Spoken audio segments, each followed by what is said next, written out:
Good evening and welcome everybody to this Gandhi Series webinar. This is the 19th in the series, and today we have a very interesting person with us, young and energetic. So it has been very interesting also, the series that we are having. So today we will have Sumanas with us, Sumanas Koulagi. See, Sumanas is a very young person and energetic, and also who has taken up Gandhian studies. See, he's doing his doctoral research in development studies and in Gandhian economics. So he's studying Gandhi, and also, as you know, when we speak about Gandhian economics, you cannot do that without understanding and studying J C Kumarappa. So both he's doing. Um, Actually, Sumanas, we know him from a very young age, and that is very important. He's from Melkote, and I should say that he comes from a family which is completely entrenched with the Gandhian philosophy, Gandhian values. We all of us, many of us, have worked with his grandfather, Sri Surendra Koulagi, who was a very strong Gandhian, who also was secretary to the great Jayaprakash Narayan.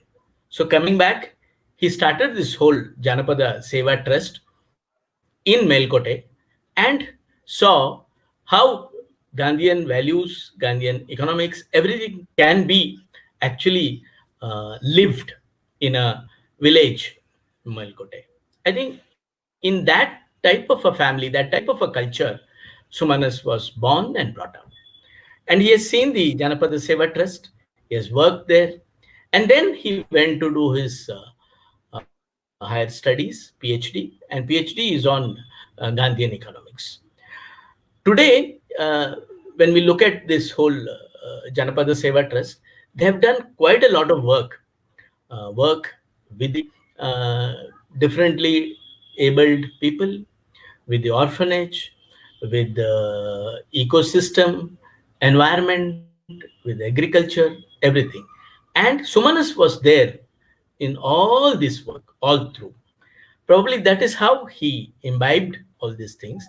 And interestingly, he took it up. And today, I think he's a very strong ambassador for this.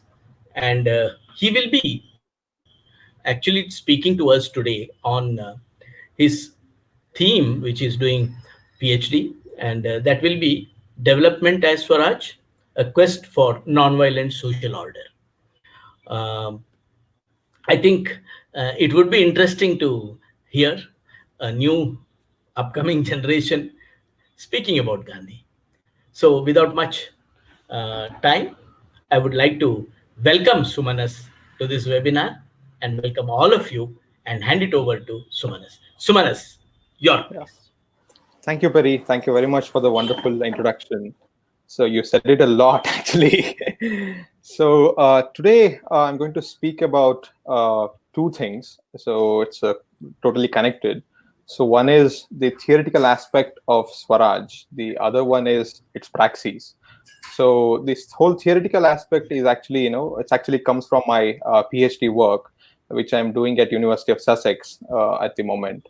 And the praxis, practice part of this whole Swaraj theory is actually comes from, that what we have been doing in Melkote from last 6 decades.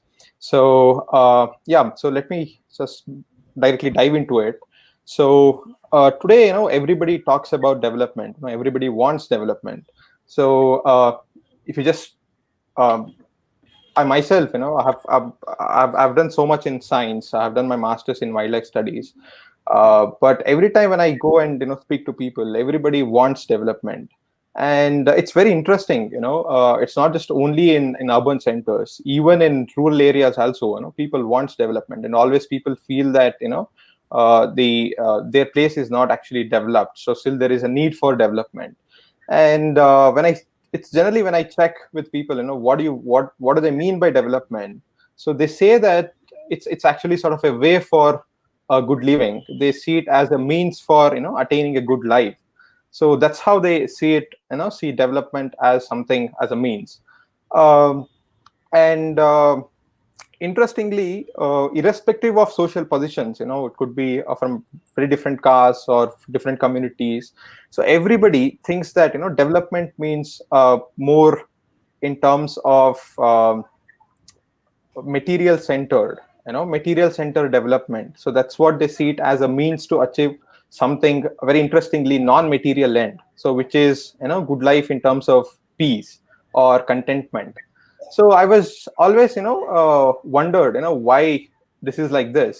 They have chosen material means to attain something which is non-material at the end of the day. So this whole the talk that I'm doing today is around that question, actually. So let me just start with the conception of development. So it's basically, when I talk about material centered, it's largely about accumulation of material. So that is seen as something developed. So it could be an individual or a nation. They see themselves as developed if they have accumulated more and more of material wealth. So that is in a way uh, quite common across different section of the society. So this is the the which is on the screen. So this is kind of an imagination they have of good life. It means having a good house and a car and the buildings and the roads. It's mainly, if you talk about the development especially in the perspective of nations. So it comes up to the infrastructure, the roads, railways, and all these things. So this is broadly what people have in mind when they talk about development. And but very importantly, we need to ask very fundamental questions about whether this sort of development, which is materially centered, has actually made us attain any sort of this end that we are looking at, the peace and contentment in life. So that is something very, very important. So it's very important, very essential to sort of look back and see what has happened since we have considered development in terms of material only, largely. And so several things have happened, because today the development itself is seen as something, as a compass for not only for individuals but also for nations and communities. It's like a direction. It shows you a direction to which a nation or an individual likes to move forward. So if you see this whole material centered development today, you could sort of broadly, the impact could be seen in three ways. One is in terms of environment. Today, we have reached a point where by 2050 it has become lot of studies, especially recent studies by Breakthrough National Center for Climate Restoration in Melbourne. So they say that by 2050 Earth becomes inhabitable for humans. So it means that we may not able to live after 2050. It's a very, very serious concern that we have right now. And at the same time, we are losing out all the fundamental, like good air, water, and soil, which are very fundamental for life. So air pollutions, all these things that in the picture that you see. So how to sort of attain some sort of an ecologically balanced or ecologically sustainable way of development is something that we all have to look forward to. And the second thing is about, if we apart from the environment, if we see whether this sort of material center development, whether we have reached any sort of equality in the society, then it's also not there. For example, according to Oxfam, almost 1%, the richest 1% have more than twice as much wealth as 6.9 billion people in the world today. And in India, especially, almost 77% of the wealth that generated goes to the richest 1%. So, in a way, if you see in terms of society, it has become more and more unequal. Rich has become richer and poor has become poorer. So this is something we really have to sort of another major concern that we have. And the third is the aspect of contentment and happiness, which we are doing all these things for that. Whether we have reached by any chance. So if you see that, for example, there is a very interesting data. It's called Happy Planet Index. So basically, they assess, how much happier the people are in different countries. So if you see that, there are very small countries like Costa Rica, Mexico, Colombia. These are all a lot of Latin American countries which have not actually progressed in much in terms of material. So they are actually the whole index is showing they are happier than other rest of the countries. So for example, India is in this list. It's actually in 50th position. And interestingly, the USA that we all see is as something a role model for every nation, it is in 108. So out of about 160 countries or so. So it's very interesting and very important to see whether we are going in the right direction, because if we want to become a nation like America, but at the same time, if you see, the American people are not that happy, and all these things, all this development that we are doing is to attain that. So in a way, if we see that we are going in completely in opposite direction. And uh, and interestingly, the other graph, which is on the lower side of the left corner. So if you see that, so it actually shows about the recent study. There is a very interesting book called Prosperity Without Growth by Tim Jackson. So he sort of collects a lot of data about how the happiness or comes from. And interestingly, if you see, almost 47% of the happiness for a person actually comes from a family having a good relationships, and almost the next biggest is 24% actually from health. And just including these two things, just adding up these two things, you get almost more than 75% of the happiness. And interestingly, the 7% is actually we get from money and financial situation. So it's very unfortunate that today we are sort of actually running around running for this money and financial stability, for having a more money. But at the same time, we are losing out this sort of family relationships. Today, we are working harder and we are working twice a day, almost like day shifts and night shifts. And a lot of times, somebody living in some other place, and their parents will be living in some other place. So, and also we are losing out of health.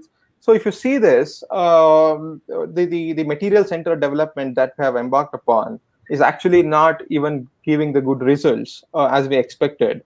And it's interestingly, why is this is happening? Why the US is not in the top of the happiness index?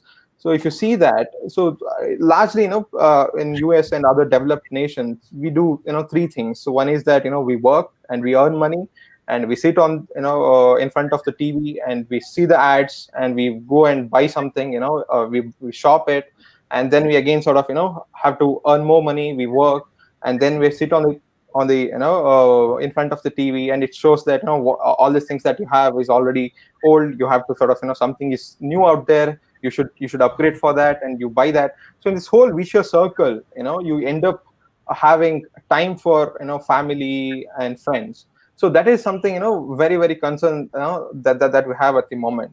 So broadly, if you say a lot of people as individuals, we don't have control over our life. So that is very very fundamental for happiness or contentment. So unfortunately today, a lot of things are controlled by big corporations and state.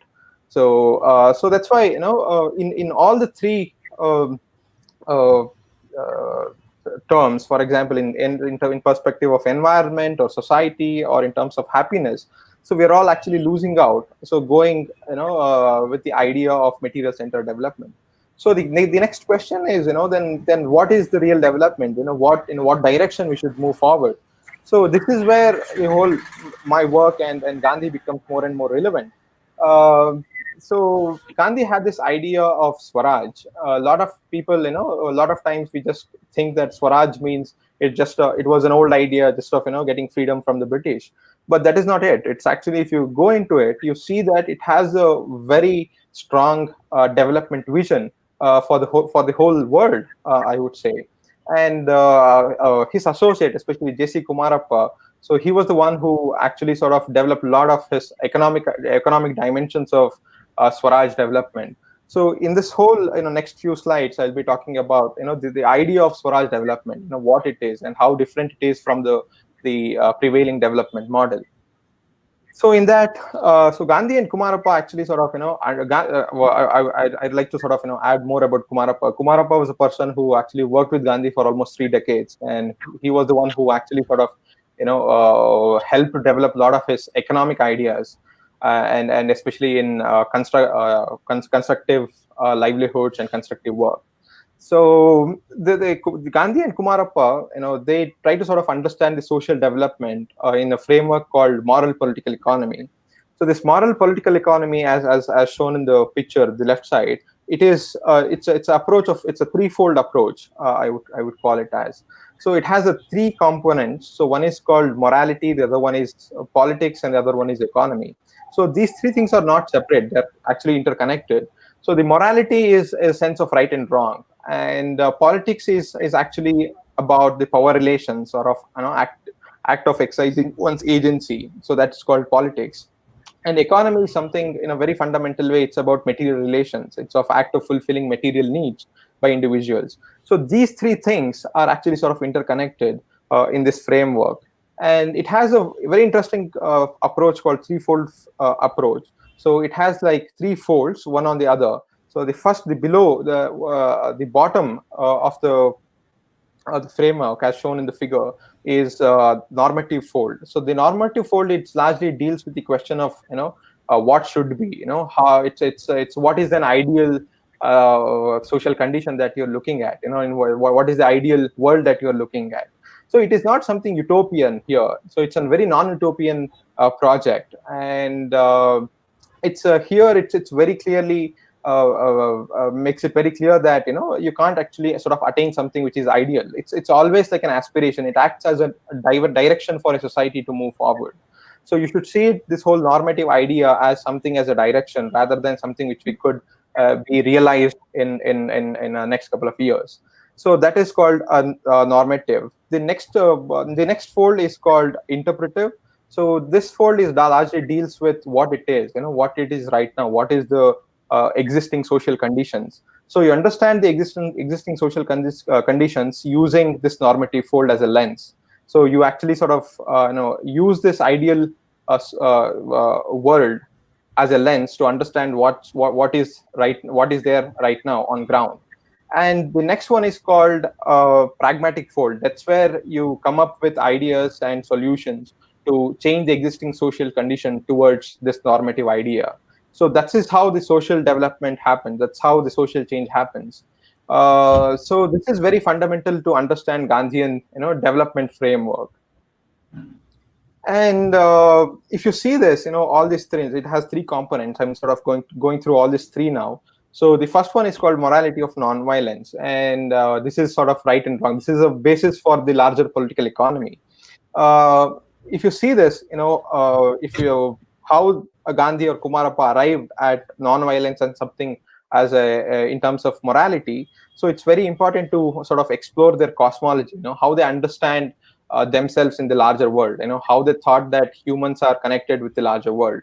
So they come up with this cosmology called natural order. So it's mainly Kumarappa who actually sort of writes a lot about this. So in natural order, it's order in nature, and they see it as something, it's based on truth and non-violence. And here, truth is considered as God, and truth is at the same time it's considered as something which cannot be comprehended entirely. But however, this whole truth is more so in a sense of an objective sense. So they see truth as something, as a cosmic unity where every being is connected to one another, and as a part of the larger whole. And so this fundamental idea is something very, very important, and it stands completely opposite or contrary to the prevailing development models, because here we see individuals are completely independent of each other, but here it is not. Here there is a understanding that there is a cosmic unity. There is a fundamental connection between every being, not only living beings and also non-human beings, for that matter. And this understanding is actually Kumarappa derives from understanding nature. So Guha calls him as one of the founders of environmentalism in India. So he basically he comes up with this this basic understanding through empirically studying nature and how humans are placed in it. And so in this cosmology, as I said, so there is a fundamental cosmic unity and the diversity is respected. And as I was saying, the conception of individual is becomes fundamental, because here the individual is actually based on the conception of individual. It has sort of two sense. So one is right and the other one is obligation. And right is actually is understood in terms of exercising one's agency, or a freedom to sort of exercise one's agency, and obligation is duty that we have for others. And here, interestingly, it's fundamentally recognizes that individuals are the outcome of the larger cosmos, that happens in the cosmos. So for example, say even from the time of our births, there are so many other factors are actually involved in it. It's not completely we are independent, emerged from nowhere. So a lot of things are contributed for my existence, individual existence. It could be a farmer, it could be a plant, it could be a weaver. There are so many people. It's actually an individual existence is because of the contribution from all the rest of the cosmos. So that's why here the obligations become very, very important. So here, you can only exercise your right only if you are, sort of protecting the right of others. So this is completely contradictory to the existing conception of individual, the prevailing conception of individual, which is largely based on right. So in this, what happens is that here my right becomes very, very important, and the obligations become secondary. So this actually, this fundamental difference actually makes a whole lot of change in the perspective of how you see the larger world. And here, since everything is connected, so if you're hurting someone, it's nothing but hurting yourself, because you're all connected in a cosmic unity. So that's how the idea of non-violence, or the greatest good of all, comes into the picture. So here, the in the ethics of Swaraj, so it's actually based on this greatest good of all. So if everybody is good, then you also will be good. So this is the fundamental idea. And and here, based on this conception of individual, the development is actually seen as something, uh, uh, um, a state of attaining an unalienated life, or living one with the cosmos. So you won't find this dichotomy. So it's always you become you're completely merged with the rest of the cosmos. So in a way, the Swaraj is nothing but an unalienated life. And this is very fundamental for the whole idea of development. And at the same time, they recognize that the spiritual dimension of this, or being one with the cosmos, is not possible without having the basic material needs which sustains us, like food, clothing, and shelter, so which is very, very important. So if somebody is hungry, you can't go and preach them, or he can't even sort of take a very sort of this moral decisions or the greatest good of all, because his existence become priority for him. So that's why the whole political economy is about the quest for how we could actually sort of provide the basic material needs for everybody, everybody. So that is the whole quest of political economy in Swaraj development. And so attaining this Swaraj finally results in peace. The peace is not only the internal mind state of tranquility, but also the external harmonious relationship with others. So this is largely the moral philosophy behind Swaraj development. And if you come to the next question is about the political economy. And here the political economy, Gandhi and Kumarappa advocate political decentralization, because that is the only way how we could actually sort of protect the self rule of individuals, or that's the only way how people could actually, or individuals can actually have control over their life. So which is very fundamental for attaining Swaraj. And here the society is imagined as in terms of oceanic circle, keeping individual at the center.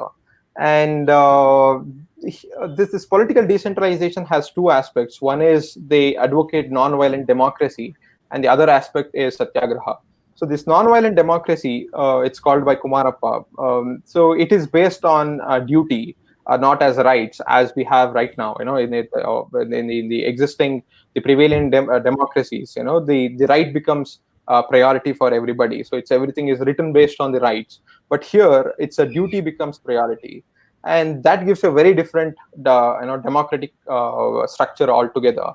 And since here everybody is part of yourself, so decision has to be based on consensus. So that's what it advocates for, based on, if you are taking any decisions, if it is based on consensus, then everybody will be happy. There will be no exploitation there, and or there will be no domination on others. So that is very fundamental. And here, a lot of time, the scale becomes very, very important, because here all the powers, largely the legislative or executive or judiciary powers, is actually given for the participatory community. And this participatory community is, for that there is a scale. There is a very interesting book called Human Scale by Kirkpatrick Sale.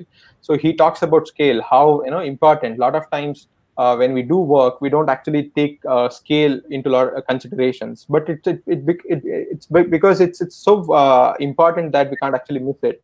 According to him, there is a scale for every activity. If anything grows or goes beyond that, then inefficiency starts in the system and finally it collapses. And that is the way the existing lot of things are actually working on ground, including our democracy in India today, because it's so huge, it can't work. Not actually, we can consider individuals and their concerns. So that's why the power is actually given to the participatory community, where individuals can, everybody's voice is actually heard in while decision making. But today it's completely opposite. Today everything is decided sitting in Delhi or in Bangalore. And it's very unfortunate that they won't know what we need in our village, for example. But still, the whole panchayat system that we have today has become just an uh, implementing agency, rather than having an autonomous power center. So here, it talks about this participatory democracy community is something very fundamental for the whole Madhav, democracy. can And in I this, webinar? hello, hello, Pari, hello, hello, hello, Pari, can you hear me? Yeah, yeah, we can hear you. Yeah, yeah, yeah. All right. Yeah. So here, so that's why this whole non-violent democracy is something just so important, because it gives control for individuals on their life. So and at the same time, even we have this sort of participatory democracy, there is definitely there will be exploitation, because humans have this self-interest side also. Humans don't just only have altruistic life, but as altruistic side of, but at the same time they also have self-interest. So that's why there's a whole lot of chance for exploitation in non-violent democracy too. So that's where the whole satyagraha becomes very, very important. So Gandhi and Kumarappa rightly sort of understands that any exploitation present in the society is because of because of the oppressor and also the oppressed. So that's why for example, in Hind Swaraj, Gandhi writes, we have actually given up India for the British. It's not the other way around. So that's why it's just so important that oppressed resist the domination. Is very important. And and that sort of resistance has to be done in a non-violent sense, because any sort of violence to the opponent, which actually is nothing but having violence on yourself. So that's why it becomes non-violence is something very important, and that's where the love becomes the medium of conflict resolution. And it's very interestingly, they point out that if you see this debate around means and ends, they see means as something more important than end. And that is very, very important, because as humans, as individuals, we don't have much control over end. So that is the reality that we have to accept. So that's why when you sort of becomes more concerned about means, then you don't find whether whether it would work or not, whether this sort of Swaraj development is possible or not. So you don't get into that sort of confusion. and you won't end up unhappy when it doesn't happen. So that's why this sort of an understanding means as something more important. It's basically you need to sort of enjoy the means itself and should not sort of expect anything out of it. So this is something very very important in satyagraha. And the satyagraha also has different phases. It has sort of a negotiation phase and rousing public consciousness, and finally self-immolation through voluntary suffering even unto death. So this is something, the three phases that one could actually draw out of satyagraha. And throughout this process, the disagreement should be with the opponent's action and not with the opponent itself, himself, because an individual could change at any point of time. So his disposition can change any point of time. His opinions can change. So that's why always, today it's just so important that today, especially in social media, everybody is actually sort of showing agreements with the individual itself. So instead of that, we should actually sort of so only disagree with the action, not with the person. This is something very fundamental for someone to take up the satyagraha. And also at the same time, it recognizes the limitation of this sort of satyagraha, limitation of non-violence or non-violent resistance. So they make it very clear that sometimes the violence also becomes the reflection of non-violence in exceptional circumstances. So when the damage by inaction is immediate and irreversible, and but at the same time, the intention here is only of self-defense and not for the rage or hatredness towards the opponent. So this is very very fundamental, and people should not think that it's always we can't actually have this sort of violence as something as a final option. But Gandhi and Kumarappa also sort of do acknowledge that since humans, we are very ordinary persons, and we are unable to sort of conceptualize non-violent possibilities in every possible circumstances. So they think that having uh, uh, this sort of violence finally to for the self protection is something is also a part of satyagraha. So this is largely about political decentralization in Swaraj development. So on one hand, we have this sort of participatory democracy, direct democracy, where people participate in decision making, and on the other hand, individuals actually actively act as a political agents and resist any sort of domination, and finally it results in a non-violent society. So this is a power relation. This is the political dimension of that. And the economy is something, here they give emphasis on self-sufficiency in economy, because there is a very clear connection between political centralization and economic efficiency. Because a lot of times, what happens today, the whole modern economics is actually built on the notion of efficiency, and efficiency always leads to centralization in politics. So that's why a lot of times when we talk about decentralizing power, it's also very important to think about sort of bringing self-sufficiency in economics or in material relations. And here the self-sufficiency is not, it doesn't mean that everybody has to produce everything. So it's actually about sort of reducing the distance between producer and consumer. So that's how Kumarappa and Gandhi understand self-sufficiency. And here it also has in the usual economics, it has this production, exchange, consumption, and disposal. And very interestingly here, in the production phase, here the importance is given to the humans rather than the material what they produce. So that is something very very important, because today if you go for any production system, so the material what they produce becomes more and more important than the producer himself. So here it's the other way around, because here the progress or the development is seen in terms of improving a personality, or in terms of not only material but in terms of moral and spiritual. So human becomes more, producer becomes more important than the material what he produces. So this is a fundamental difference. And the second one is it actually sort of prefers renewable resources, and Kumarappa makes it very clear in his book Economy of Permanence and Why the Village Movement. And they feel that since renewable resources does not result in conflict, so it becomes, the renewable resources becomes fundamental for constructing a non-violent social order. And also they advocate the wholesome work in production. The wholesome work here, every work should involve creative space and also a drudgery space. It's exactly like a sound in a piano. There is sometimes you give a pause in the music, and but at the same time it's a part of the music itself. So that's how the drudgery and creativity should be part of any work, for that matter. For example, if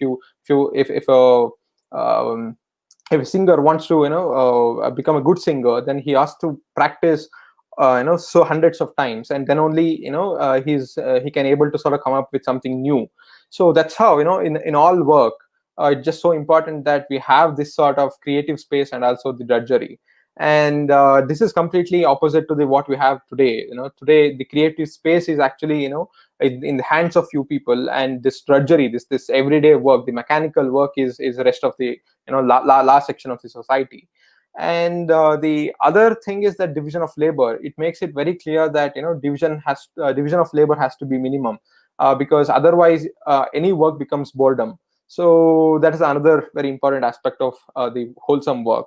And here the leisure, and very importantly, the human energy is something very, very fundamental, because they always give preference, especially Gandhi and Kumarappa in their Swaraj Development. They think that human energy or the human labor should become the center of the whole economics. Because if you see today, today it's everything is centered around capital. And it's very important, very importantly, they make a case for human energy, because they understand that this is the only, human labor is the only energy source that everybody has, and everybody can actually sort of excise it. So that's why, if anything, for example, if you take the example of power loom and handloom, for that matter. So handloom requires, for example, it's at the end of the day, handloom is a tool, and it requires hardly like 15-20,000 rupees as a investment. But if you want something power loom which operates on something on electricity, it requires almost like 2 lakh rupees. And if you see this, a lot of people can invest, actually have their own hand looms, and become their own owners of their work. They can stand on their feet. Otherwise, what happens is that whoever has this capital, they becomes only the owners, and rest becomes the wage laborers. And just that's why, in the production stage itself, they really like to distribute the wealth. So that's why they sort of give human labor as a priority.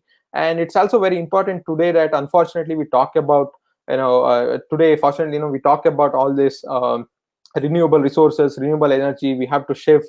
But unfortunately, we don't give anything or any credits to the human energy. We don't consider human energy as the part of the energy debate at all. But human energy is actually the fundamental, or the most eco-friendly way. It's a most eco-friendly energy source. So that's why here, it's very important for in Swaraj Development to keep human energy as a center of the self-sufficient economy. And the next phase is in the whole supply chain is exchange. So this is where they talk about labor should be as a way of exchange, because as I said earlier, so labor is something that everybody has access to. So that's why, as much as possible, so the exchange should be based on kind. But at the same time, they understand that today it's not possible to actually sort of bring this sort of barter system. So that's why they come up with a very interesting idea. Kumarappa comes up with that, is that the exchange should be done only in surplus. First the producer should able to consume what he produces, then only the surplus should be shared with others. And most importantly, especially in the consumption phase, they talk about local consumption, because that is the only way you could lead a more ethical life, or you could actually sort of um follow this ethics of greatest good of all.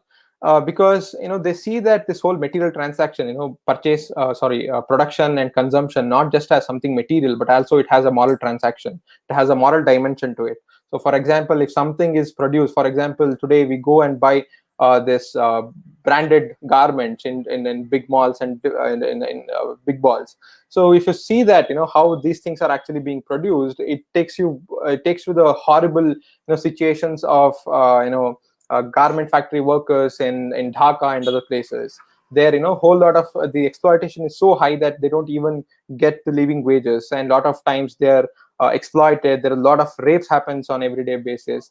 And in these sort of social conditions, our the branded garments actually being produced. So once you buy that sort of a material sitting somewhere in a Bangalore or in Mysore or in Delhi, so you would be supporting indirectly that sort of exploitation. So it's tainted with that sort of violence.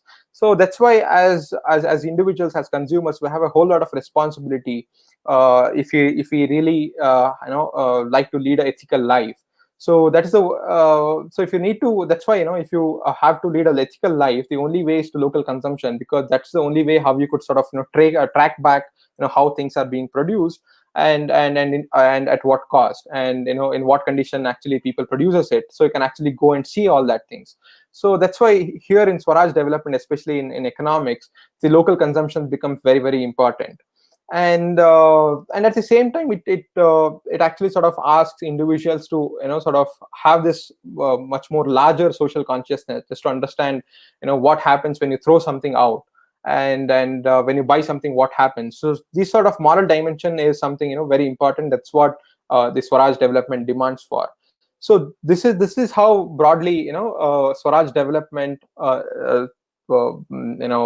is with its normative vision. And now I'm just sort of turning this to the other side of my talk. It's about what extent we could actually practice this sort of an idea in reality. And for this, I've just sort of taken this our work in Melkote through Janapada Seva Trust, our Khadi activity. So here we produce a khadi using natural dyes. And so here we have tried to sort of sort of bring these a couple of ideas that I have just shared, the idea of development as Swaraj, yeah, trying to sort of get those ideas and sort of sort of put that into practice through this our khadi activity. So key features of our khadi activity are I've sort of listed out a couple of them. So one is that our khadi is it's a people's khadi. It's not, even though it is recognized by Khadi and Village Industries Commission, so it's not actually it doesn't take any sort of financial assistance from them. So it's completely supported by people. So that is the first part of this. And then the second key feature is that as the normative vision of Swaraj aspires, so here the focus is actually given on producers rather than what they produce. So for that matter, what we have done is that we have fixed the maximum limit. For example, we have fixed the optimum scale for the whole enterprise, because as I was telling you, so there in that human scale book, it's very, very clear that any enterprise, if anything goes beyond this 30 to 50 people, then it becomes very, very difficult for individuals to participate and come for an agreement. So if you really want to have this sort of consensus based decision making as aspired by the normative vision, so it's very important that we have a self limit on our enterprises. So that's why we have consciously kept it very small. We have kept it like below 30 people. So that really sort of is helping us to sort of sort of understand each other and come for an agreement whenever we make decisions. And at the same time, very importantly, we have set the limit for production itself. For example, if you go in NEC production systems, they will like targets for people. They have to produce this much in a day. But in our case, what we have done is that we have fixed the maximum. People are not allowed to work more than a certain amount. So we have calculated this for as like 6 hours per day basis. And for example, our weavers, they are not allowed to sort of work more, sort of produce more than 150 meters a month. And the whole idea is that if you don't have a self limit on production, you end up in this vicious circle of producing more and earning more.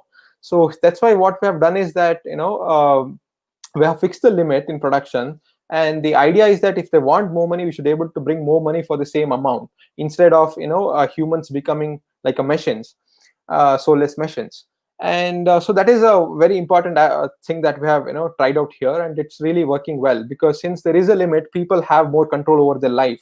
They know how many hours they have to work in a month, and rest of the times they involve in other activities. For example, we have this community development activities we do. So for example, once in a year they go for exposure trips, and we do potlucks with once in 15 days, and we do sort of readings with them. They read, and we do this sort of potluck.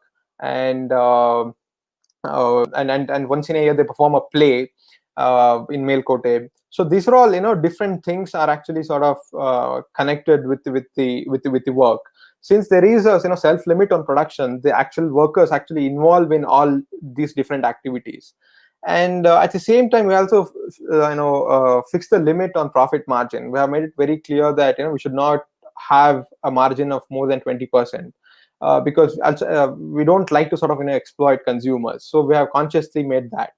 And more importantly, with respect to the ownership here, as a collective, the actual workers has 1/3 of the ownership in their hands. They have invested 1/3 of the working capital, and the rest of the 2/3 of the working capital is invested by the Janapada Seva Trust. So in a way, they also have this ownership in the whole enterprise. It's not, they're not just coming as a wage laborers, but instead they are the work owners. So that is something very important aspect of this. And also we have assured living wages for everything. In all the whole costing process, we have made it clear that at least by consensus we have come for an living wage of 300 rupees a day if somebody works for 6 hours. And we have very consciously made it very that everybody who works for 6 hours should get 300 rupees. And that's how we have calculated all our costing for our products. And also we have very importantly placed a cap on income share. We have made it like it's like 1:3. So the maximum one person can, the highest earner can earn like 3 rupees, and the minimum should be like 1. If the highest earner, if he wants to increase his wage, then he has to increase the bottom most. So this sort of 1:3 ratio that we have, the income cap that we have placed, is actually something, another important feature of our Khadi activity. And at the same time, we also set this health fund and provident fund for people, for our producers. And and the ownership resides only with the workers, and we have not encouraged anybody from the outside just to become as investors. And more importantly, what has happened is that we have connected everybody in the enterprise to the production and marketing, because a lot of times this whole institutional innovation is something very, very important. And today, why a lot of Gandhian institutions have failed, because they have failed to innovate themselves, especially in terms of institutions. And here we have tried our best. And since we have come up with a whole lot of this sort of different institutional innovations, so it's working profitably, and it's working quite well, and income is distributed fairly among workers. And more importantly, we have actually connected the wages of everybody, including who manages or who supervises. Their income is also connected to the production and consumption. This is very different from other Khadi institutions, where a lot of times the spinners and the weavers, they becomes the wage laborers, and the people who supervise them, they earn like salaries. So that's it has inherently created some sort of an inefficiency in them, because they don't care at the end of the day how much you produce, because anyway you're going to get your salary at the end of the day. So that's why we have consciously made it that everybody should, their salary should be connected to the production and consumption. So these are all some of the the features of Janapada Khadi. And the other thing is that we have also come up with what we call it as a group targets, where we have set a a minimum targets for a group, not for the individual. So that really helps people to come together and coordinate with each other and work as a group. So these sort of institutional innovations has really helped Janapada Khadi to work in a profitable sense, at the same time give employment for more than 20-25 people. And every time when you buy a Janapada Khadi, you would be supporting at least like 24 people so behind the scene. So this is something very, very important. And at the same time, since every process is handmade, it's one of the most eco-friendly way of producing fabrics. So in a way, this is the last slide. So the top left corner is a picture from a drama that they performed recently. It's called Mudukana Maduve. So these are all our weavers and other people, our dyers who work with us. And the right side, the top right, is actually our weavers. So what we have done was that instead of asking, for example, we started our online platform. So for that, we wanted to showcase our materials. So instead of asking someone from the urban centers to come and wear our products, we actually asked our weavers themselves to wear what they had produced, and we took those pictures, and it actually impacted them and also the consumers. They felt that they always had thought that this expensive khadi fabric is only for the elite and not for them, and they had thought that it won't look nice on them. But after seeing their pictures wearing the khadi fabrics and khadi saris, they felt just so happy about it, and they voluntarily came and bought few of them. So these are all the things, it's just something very, very important. And the left side, the bottom picture is actually they had gone for an exposure trip to see a weaver center in North Karnataka. So because they always had this notion that what they earn about in average, they earn about 8 to 10,000 rupees a month, and they always had this notion that they're earning very, very less. And when they went for the exposure trips as a part of the exposure trip, and met with the traditional weavers in North Karnataka, they realized that their condition is much, much better than theirs. If you see the traditional weaving communities in North Karnataka, like almost 3-4 people will be working together to run a loom, and they'll be earning hardly 5 to 6 thousand rupees a month.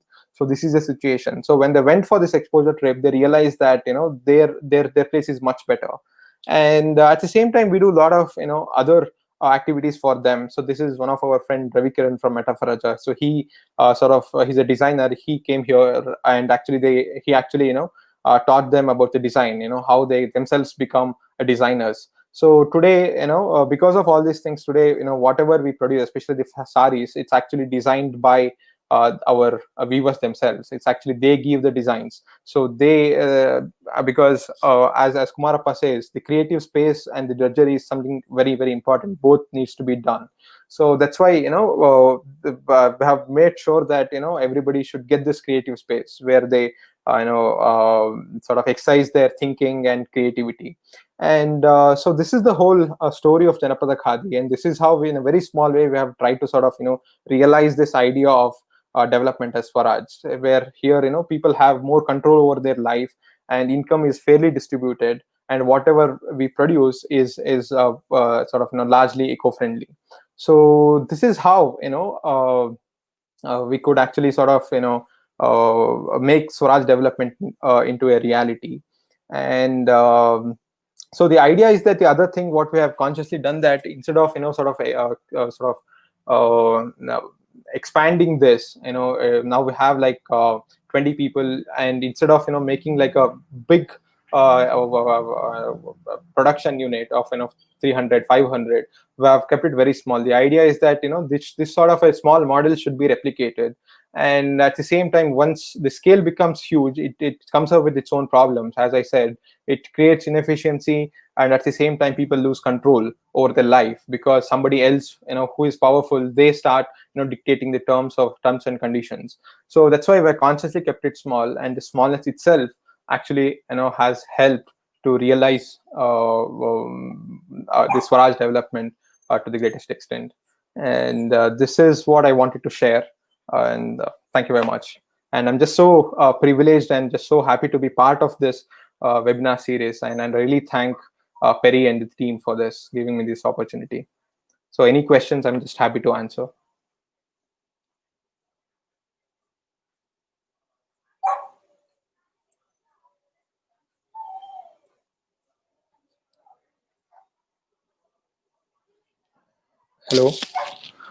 Hello, Perry, I can't hear you.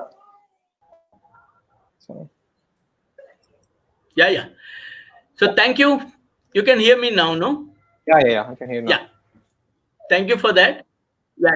We will have questions. There are a few questions in the private chat box. So Bakul will put it on for you now. Yeah.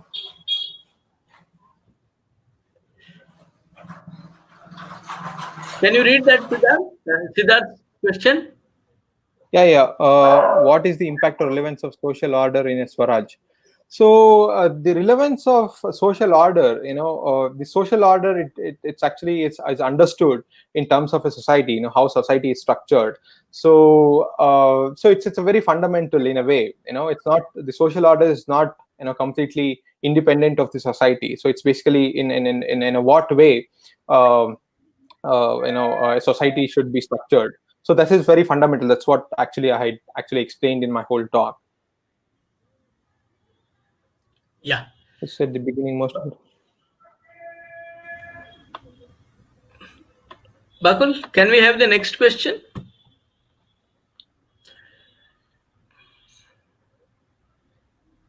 So here there is another question by Sunil. So as you said in the beginning, most of the resources are in the hand of few people. Don't you think that those of the few people should try to understand Gandhian model of development first? And this is where we always fail. We always think that somebody else should start doing this. So it's actually should start from ourselves. So it's all about setting up examples. So it should start from us. And it's just so important. I'm not sort of denying that they should not understand. Everybody should understand this, but that understanding should come from our practice, not just only from talking or discussing about this. So yeah, so that's my response for that. And also, as There I is a said, very uh, uh, sorry, I'll just add one more thing. As I said, since it's so, as Gandhi says, the since means is more important than the end. Because this whole question is coming from that end perspective, whether how we can actually sort of realize this. So here, since the means is more important, so we should start ourselves first, and then we sort of the rest is actually left to the God or left to the truth, and that's how we should see it. there is a very short question from Mohan, I think. Uh, PM money is the root of all. This money is the root of all evil. Barter is better. That is what he is saying. So your comments on that? No? yeah, so that's Going back to exactly what. barter, is that possible? How? No, exactly.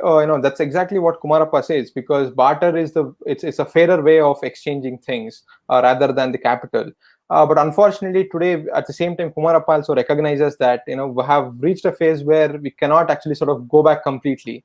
So in whatever best we can, we should try to sort of do exchange based on kinds, based on barter. But even if it is not possible, the other option is, as consumers, once you start sort of purchasing something which is locally produced, it actually starts acting as something barter, because the whole idea of barter is to have a fairer exchange.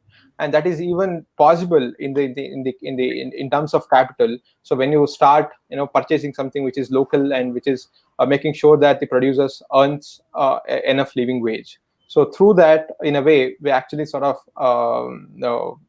have this sort of virtual barter, I would say. There is a question from Gopinath. Mm. So this whole the question about the morality key distinction Gandhian model. No, the morality is always there. It's even in the free market, there is a morality, there is a sense of right. They think that market itself is fine for everything. It's actually market balances everything. So there is this normative idea behind it. You cannot say that the modern or the prevailing developed model doesn't have any ethics in it. It has an ethic, but the ethic is something very, very different. So it's basically here in Gandhian development model, it's about greatest good of all. But here in the liberal or in the market based societies or ideas, it's about greatest good for greatest number. So there is a slight difference. Yeah. Yeah. Sumanas, uh, uh, this is since this from me. This is uh, since you have seen the Janapada Seva Trust for so many years.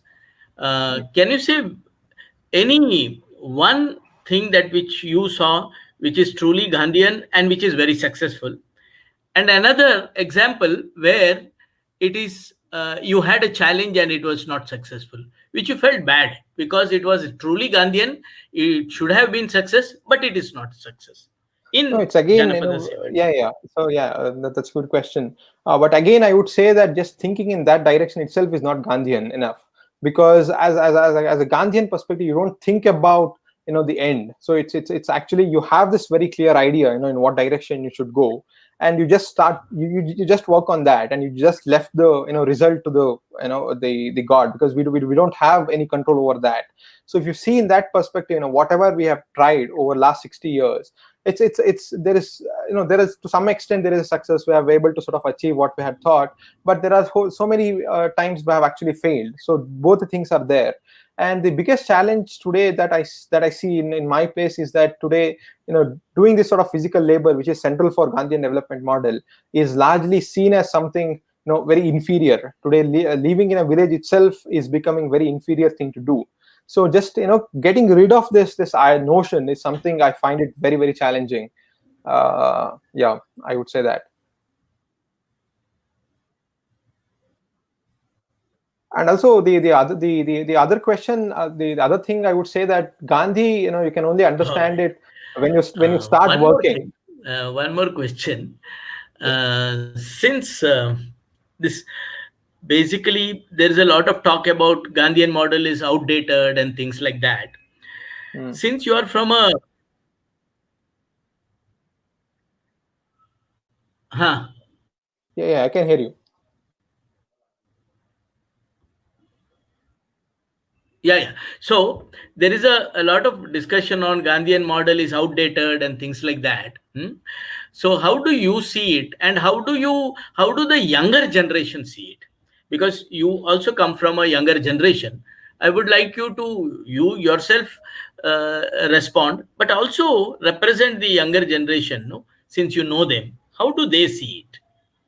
So one is that I see, because even though I come from a Gandhian background, Gandhian family, I always wanted to get rid of Gandhi, because I wanted to go away from him, because at some point it was sort of an overdose for me. And but I was just so passionate about wildlife and environment, and that's why I did my masters in wildlife conservation. But when I doing my masters, I realized that you can't just see everything in isolation. Your lifestyle is just so connected to the environmental issues. And that's how I came back to Gandhi. It's actually by questioning him, sort of I came closer to the Gandhi. And that's how one should sort of see Gandhi, rather than just accepting whatever he said. And I would say, more than sort of reading or writing, sort of reading Gandhian things, you realize the importance of relevance of Gandhi only when you start working something on ground. So when you start helping, or when you start sort of doing your duty to your fellow beings, when you start sort of trying to solve some sort of a crisis. So that's through that you actually sort of understand the relevance of Gandhi. And that's how I have sort of myself experienced that. And if you see the younger generations, especially because of this whole lot of social media thing, there are a whole lot of negative impression is actually being created and circulated around social media about Gandhi. But it's very unfortunate, because if you see that whoever has actually sort of trying something on ground to resolve something, everybody is coming back to Gandhi. So for example, lot of my friends who are sort of coming back to Khadi, they're not just coming back to Khadi because of its history. They are coming back to Khadi because of its environmental dimension, which is one of the eco-friendly way of producing fabrics. So that's why we need to support Khadi. And at the same time, who are actually concerned about social inequality, they are coming back to Gandhi and Khadi, because they think that this is the Khadi is a way for actually in a way for distributing wealth in the production stage itself. And so that's how a lot of my friends who are not actually directly connected to Gandhi, they're all sort of coming back in the one or the other way around. So I find that there is no need for to defend Gandhi, because Gandhi can himself actually defend. Because if whoever try to something genuinely try to resolve something, definitely they sort of see the relevance of Gandhi. That's how I see it. Yes, I think there is Deepak's question. We can take uh, that now. Gandhi को Gandhi हम ko- global market में कैसे देखते हैं? So it's again it depends on what is market, because it's this whole idea of market as something complete independent entity from the society itself is a very liberal notion. It comes from a very particular historical, socio-historical context. And so as I responded to the earlier question, it's we should not think about largely about how we are going to reach out to the larger masses, or how we could bring change in a day or two. We should not see it in that perspective. And I think that just practicing the Gandhian ideas in life, that itself, setting up examples, eventually leads to that sort of a sort of take Gandhi to the global level. I think that's how I see it. There is, you spoke very well about that participatory community. Yeah. That was something which came out very strongly, when you spoke, but you have Yeah. not spoken much about it. Can you give some more clarity so that, see, today we have democracy and we have a very passive community. So, from that Yeah. angle, if you can give some understanding, it would be good, Sumanas. So one is that in this participatory democracy, so it's for participatory democracy, one thing is very important is that one should know the one person should know the other person. That is something very important, at least just by face. So that is something very, very important. So especially, if you're interested in participatory democracy, I think I recommend reading this book called Human Scale, because that's where he actually talks. He actually gathers a lot of evidences across the world to see what best way we could actually sort of bring this sort of an active democratic atmosphere. And for that, from his writings, it's very clear that if this unit becomes a larger than 10,000 people, then the participation, individual participation actually decreases. So that's what a lot of evidences show. So I would say that based on this, somehow we should manage to sort of bring more sort of get more power to this scale of 10,000 people, or to the level of villages. And once people have sort of when for example, if you just for example, if I take my example itself, since I'm not very active in the local panchayat things, because I feel that I'm powerless, because everything is decided in Bangalore and Delhi, and panchayat is just an implementing agency. So I myself feel that. And if the power is sort of given to the panchayat to decide, have this all the three, judiciary and bureaucracy, everything, the powers to them, then it becomes much easier for me to go and resist if something happens, because I know that the decision is made at this level, which I have access to. But today, a lot of decisions are taken in Bangalore and Delhi, which I don't have access to. So that is something very, very important, and that's what Gandhi and Kumarappa talks about. And just to bring this sort of decentralization, it's very important, as I said, to bring the self-sufficiency in economics. So a village should be able to sort of become self-sufficient as much as possible. They should be able to produce at least basic needs as much as possible, and they should be able to sort of Yeah. exchange which is only in surplus. So these are all fundamental things needs to bring in economy also. Not just, you can't have this sort of economics on efficiency and decentralization in politics. So that is not possible.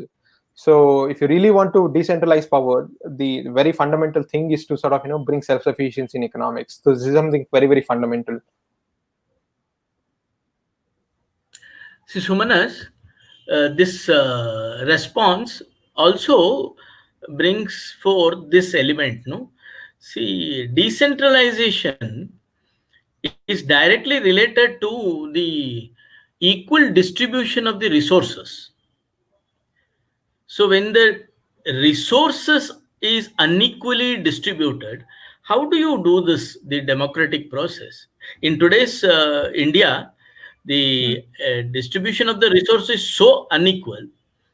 And Yeah. as you have said, very few families have complete resources and complete control of the everything. So how do you move to that? No? Any No, idea on that? one, no, one is that it's a very difficult question. I don't have a very clear answer for that. But few hints I would I can give is that one is that as consumers, as individuals, they should become much more aware of what happens when they do every transaction. Every time in the, especially in an economic sphere. Every time they should as much as possible, people should able to sort of you know uh, exchange, so that is something very, very important to bring this sort of thing. And the other option I would say is that I don't know, because one thing is something possible is that if you somehow manage to sort of get this power back to this panchayats, then people, I would say, there is a whole lot of chances for people to become more active, because they start actually see this cause and effect. They see that if there is something resistance they could do, they could see the results what happens. But today, because everything is just so centralized, uh, people feel that they're completely powerless. And so I would see this is possible only first bringing change in our economics, then only we could actually think of bringing this political decentralization. All right. See, there is one question from Jagmohan. Bakul, can you put that question? Yeah. So I don't read Hindi, so you should just translate this. Gandhi नैतिक विकास की बात करते हैं.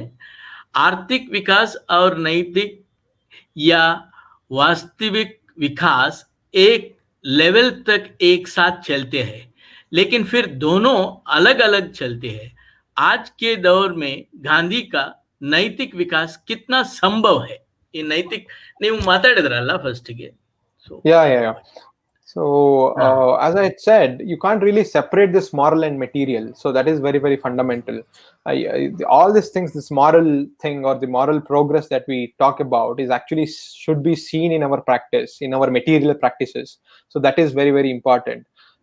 So if you see this in this perspective, um, as Gandhi and Kumarappa rightly points out, so once you sort of fulfill your basic material needs, so then the idea of progress should shift towards this moral, towards this spiritual dimension, and that is possible if you just take my example, my own example.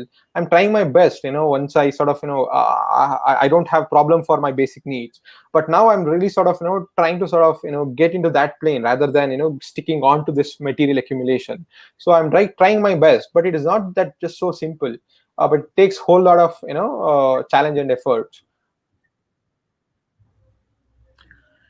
Just one more before finishing. We have 4-5 minutes now, but since this is the thing happening in Karnataka now, we had Charaka, which was a cooperative of 600 women who started producing their own cloth, and today that is in a very bad condition, as we know. Do you have any comment on that? How do you see that? So I More would than say comment, that how do you see that? yeah, What it's very happened? sad Why? that it's very sad that such a vibrant model is actually is actually facing this crisis. So I would as an outsider, I would see two things. So one is that the scale itself is a problematic. I said, as I said, as Kirkpatrick Sale points out. So everything goes beyond 50 or 100 people, it's become very, very the producers start losing freedom. Somebody will sort of start dictating the terms. So that's why I would say that the scale itself is a problem, and the scale is also creates inefficiency. So that is one thing I could sort of sense in the whole Charka model, the scale. And the other option is that they have actually in a way sort of failed to come up with this institutional innovation, which is something very central, because they still have the same institutional setup which they had 25 years ago. So I would say that it's a time for them to sort of innovate their institutional structure with something very, very important. And unless we do that, as any other Gandhian institutions, this is also going to collapse. So this is what I could say. Yeah. There is one more question from Jagmohan. Gandhi का स्वदेशी और आज के स्वदेशी अभियान को कैसे देखते हैं आप? So both are completely different. हड़े स्वदेशी Completely different. So completely different, because for Gandhi and Kumarappa, Swadeshi is not just only means something consuming or producing everything in a large scale in our country. No, that was not the case. The whole the idea was actually coming from a moral dimension for them. So their whole quest was to know how we could create a non-violent social order, and for that a very important aspect was to sort of bring this local production and local consumption. So that was very, very central. So for them, the Swadeshi was about consuming which is locally produced in a smaller scale. So that was something very, very important. And but for today, what all the Swadeshi that we call is completely contrary to that. Today we talk about Swadeshi means producing everything here. But if you see that the large scale mechanized production itself has so much of exploitation in it, and also many times the investment is actually being made from people from different countries and different nations. So it is not actually Swadeshi in a way what Gandhi and Kumarappa saw. Yeah. So that's what I Yeah. would. So I think most of the questions, there are a few questions, but we are almost, we have run out of time. So to conclude, if you want to say a few words, you can conclude by saying a few words, and then I will give over. Thanks. One is that for the conclusion, I would say that as a individuals, yeah, we should start solving problems which is around us, or we should actively start to responding what's happening around us, and through that you actually sort of understand Gandhi, and that's what I've in my life in a very small way I'm sort of trying to do, and I feel that everybody should do that. So then I would say that is my concluding remarks.